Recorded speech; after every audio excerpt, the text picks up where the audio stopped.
চলে আসলাম নতুন আরেকটা ভিডিওতে। আপনাদের সবাইকে স্বাগতম। গত ক্লাসে আমি ক্যানের ব্যবহার দেখাইছিলাম।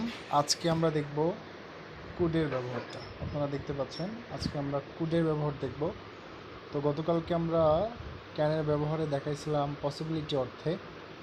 কুডের ব্যবহারটাও ঠিক একই রকম, কিন্তু এই পসিবিলিটিটা অতীতের সামর্থ্য, মানে একটা সময় আপনার সামর্থ্য ছিল বাট এখন সেই সামর্থ্যটা নেই, মানে পসিবিলিটি অতীতে হয়ে গেছে এরকম একটা বিষয়। খেয়াল করেন এখানে একটা সেন্টেন্স দেখতে পাচ্ছি।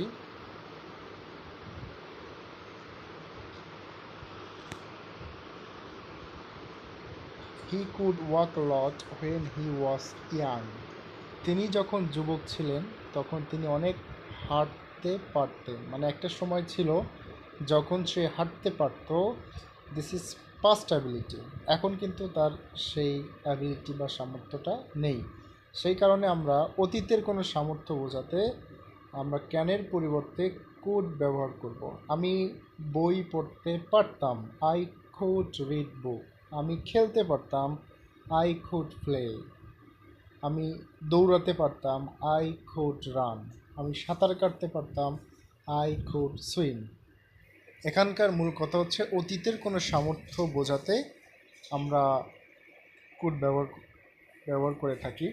তো এছাড়াও অতীতের কেউ একবার মাত্র কোনো কাজ করতে পেরেছিল, তবে অতীতে কেউ একবার মাত্র কোনো কাজ করতে পেরেছিল এমনটা যদি আমরা বোঝাই, সেক্ষেত্রে কুড না বলে আমরা ওয়াজ অথবা war able to plus V1 ব্যবহার করব।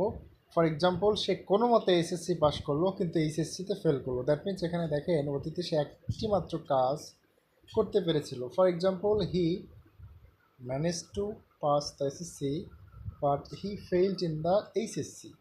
তো এখানে আমরা যেটা দেখব, এই যে manage to pass, for example manage to pass, এটা হচ্ছে সে একটা মাত্র কাজ করার কারণে আমরা কোডের পরিবর্তে ম্যানেজ টু ব্যবহার করলাম। আরেকটা এক্সাম্পল দেখেন, বাসের চালক একটা ট্রাকের সাথে সংঘর্ষ এড়াতে সক্ষম হয়েছিল, একটা কাজ করতে পেরেছিল। কী কাজ? The bus driver was able to avoid. এইটুকু আমাদের মূল কথা। The bus driver was able to avoid a collision with a truck. আশা করি আপনারা কুডের ব্যবহারটা বুঝতে পেরেছেন। তো আগামী ক্লাসে আমরা কুডের ক্ষেত্রে দেখব কিভাবে কুডের মাধ্যমে আমরা পলাইট বা রিকোয়েস্ট বুঝিয়ে থাকি। তো এই পর্যন্ত সবাই ভালো থাকেন, সুস্থ থাকেন, আমাদের সাথেই থাকেন। আসসালামু আলাইকুম।